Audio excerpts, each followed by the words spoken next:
But it seems to be promised. You walk down, you get the graduation, cap and gown, you throw the thing up in the air. And money rings. And where the hell is my money? You need to have a plan. You need to have a plan on what you're doing. You think everything is perfect just the way you're thinking it, but there could be a lot of better ways. There's always room for improvement. For example, I'm working on my third flip right now. So first was with a partner, second one kind of teamed up with a general contractor, and now I'm actually subcontracting the properties out myself. You learn from each and every one of them. The things that you thought, right. You look at one person thinking that what they're doing is the gold standard, and you realize that, not all roses smell great. When I first started, I actually teamed up with someone who actually knew a lot of, who I thought knew a lot of information. And a lot of people can make things work, but are they doing it well? No. You can have a person who is buying all the materials and get everything done, but they're not keeping track of cost. You were telling me about, look, you went to school, you went down this traditional route that I think many of us as young people are taught is going to lead us to success. And then what happened? Hey everybody, Julian Jackson. I went the traditional route, pretty much. Went to college in Chattanooga, Tennessee.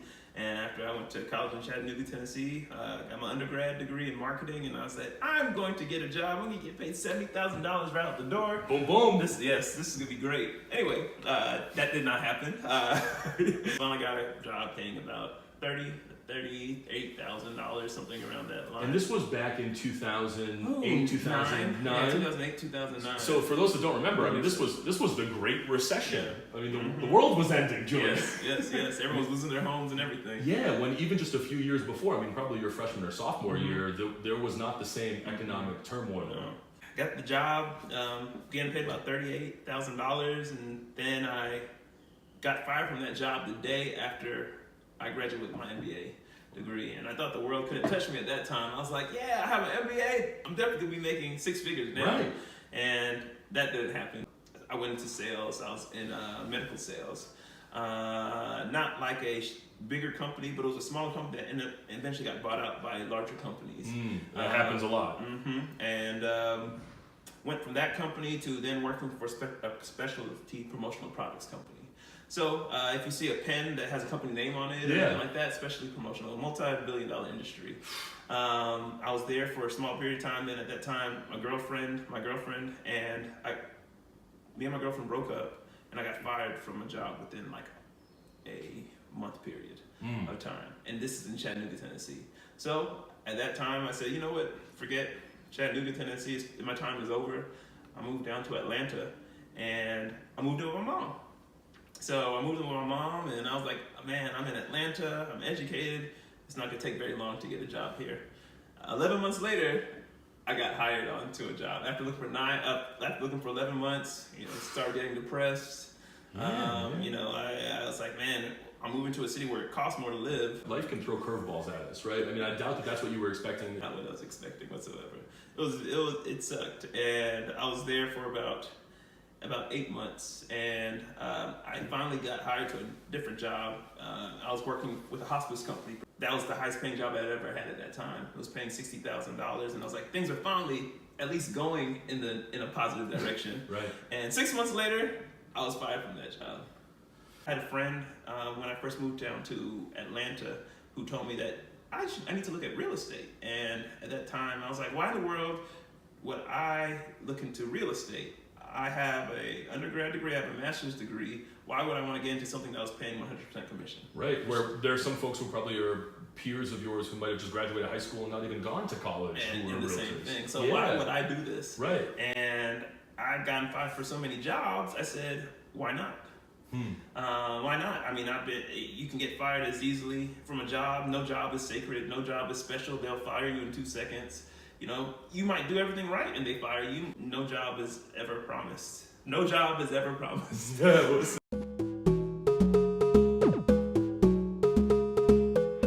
Even though it's a salary, it's by no means guaranteed for any X number of years.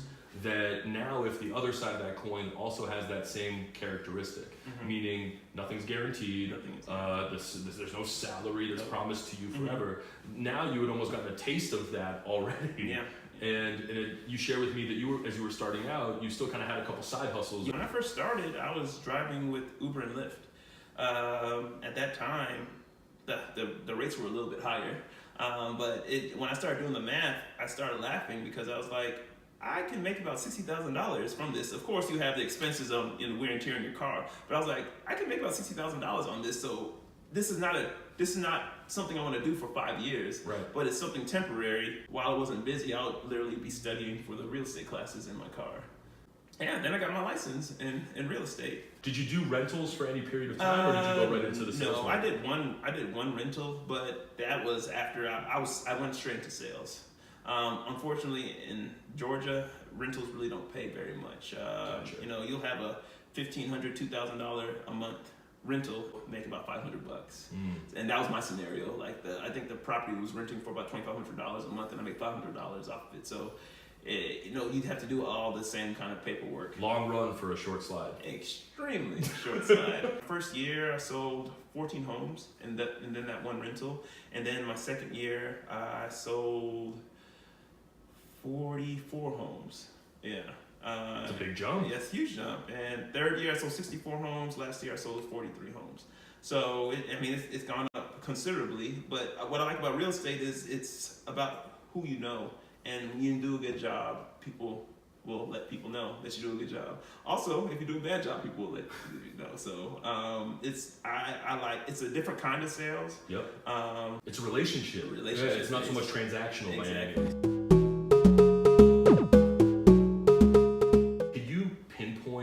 Experience, either something that happened or something that you learned that really kind of made that switch to go from 14 properties to 40 plus? I moved to the area where I sold properties. So before I was living on the east side of town, and I moved to the west side of town. I became everything West End. I started going to all the West End events. I went deep. So you can spend money on Zillow or send money with the UPS, just sending targeted mail. Right. Or what you can do is you can be seen at every community event that's going on over there, every porch party event that's going on over there, every party that's going on over there. You can on Instagram and Facebook and Twitter, you can talk about stuff that's going on in that area. You can then talk about all the different development that's coming to that area. I got super plugged in, and then all of a sudden it was, call Julian for this, or call Julian for that, or if someone needed an electrician to come by. I was referring an electrician. Anything with houses, come to this guy, and that's great. Pretty much how it would happen. So that first year, I kind of sold homes, kind of speckled all over the city, like shotgun style. At the city of Atlanta. Yep. And then the second year, most of my sales were mostly in the southwest corridor of the Atlanta area. Really know the area, have people coming to you about everything that's going on in the area. And then I say the last thing is, the area got voted by Redfin one of the hottest new neighborhoods in Atlanta. Very cool. So when the neighborhood got voted by Atlanta Curb and Redfin as the hottest areas in Atlanta, it started bringing people around. Also, I became, because of all the properties I was selling, I became the #1 Zillow agent in the zip code. You were able to transition your real estate career into also, speaking of personal finance, becoming a real estate investor. And not only just a homeowner, but looking at opportunities to create passive income streams and all that stuff. Maybe you can speak a little bit towards, was there a light bulb that went off at a certain time? Did you always have that plan going into it? Well, I was always interested in real estate. My first listing was with an investor, and I really was trying to just hang as close to them as I possibly could. I asked them on the next flip, hey, can we partner up together? We did. I would say if you are going to be working on a real estate deal, try to do it yourself. It's such a safety blanket trying to team up with somebody. Right. But I had a friend that told me that when Julian Jackson says he's broke, he has $10,000 in the account.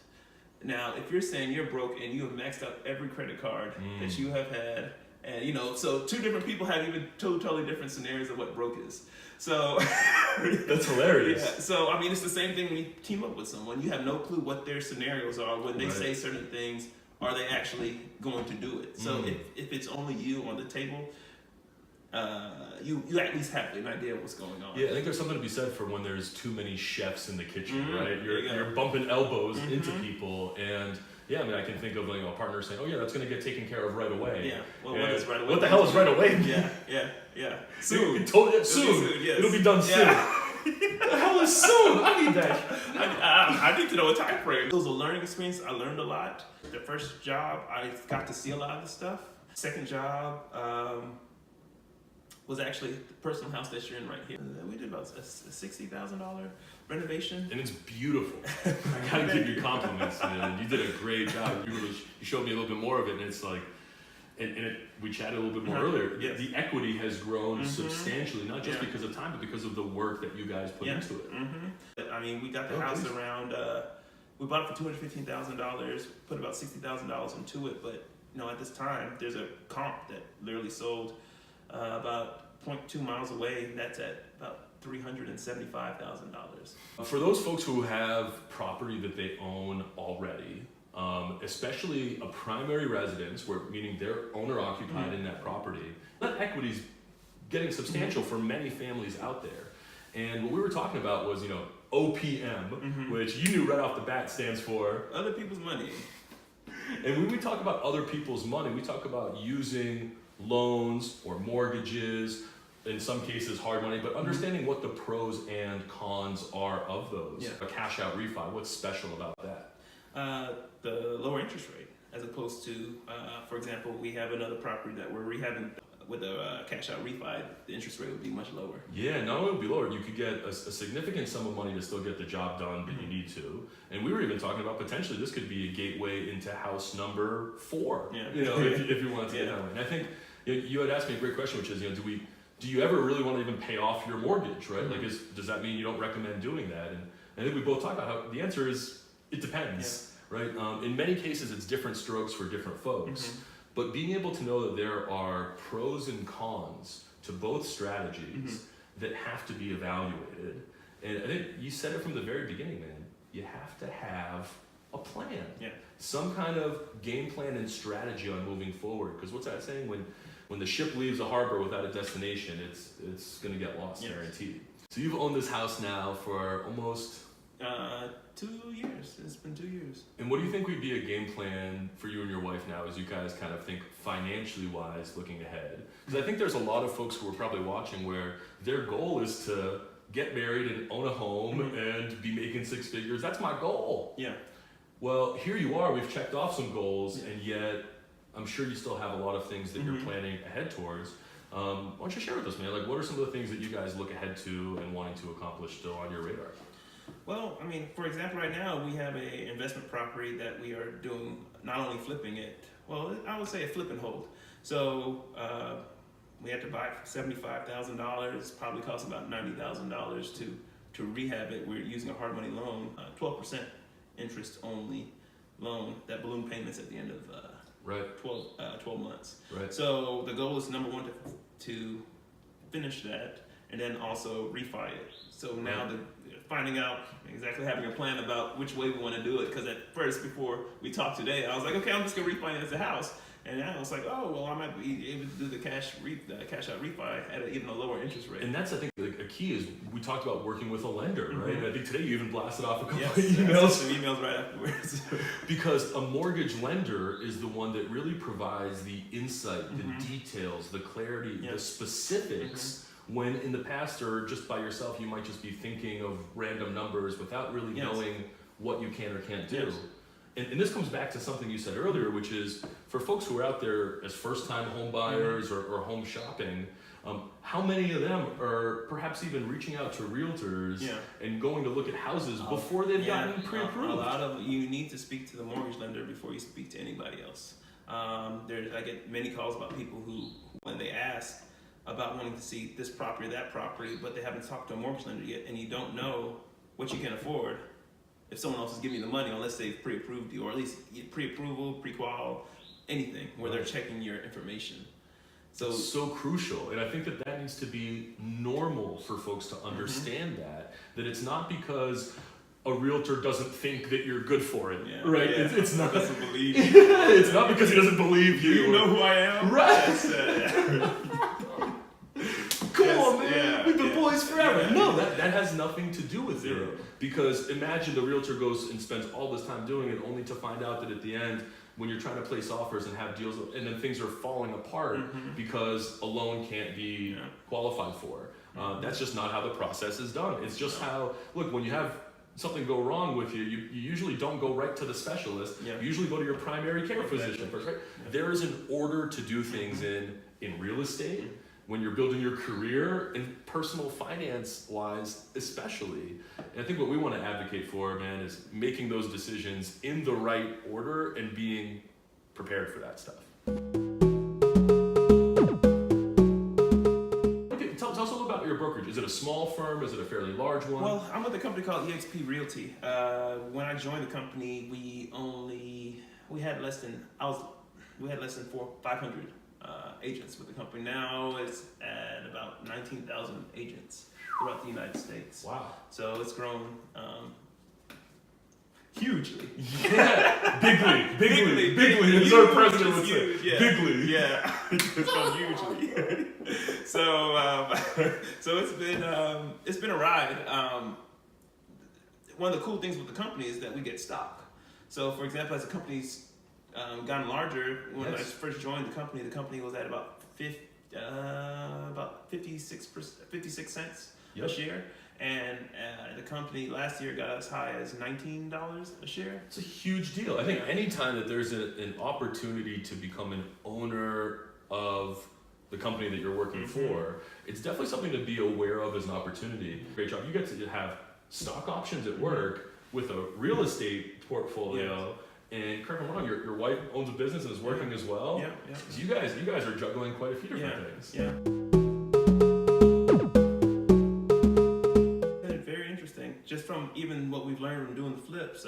My wife, she's a personal trainer. She has a personal training studio in the basement of the house, and we were able to subcontract the workout and get it done for a little bit over half the cost of what we were getting.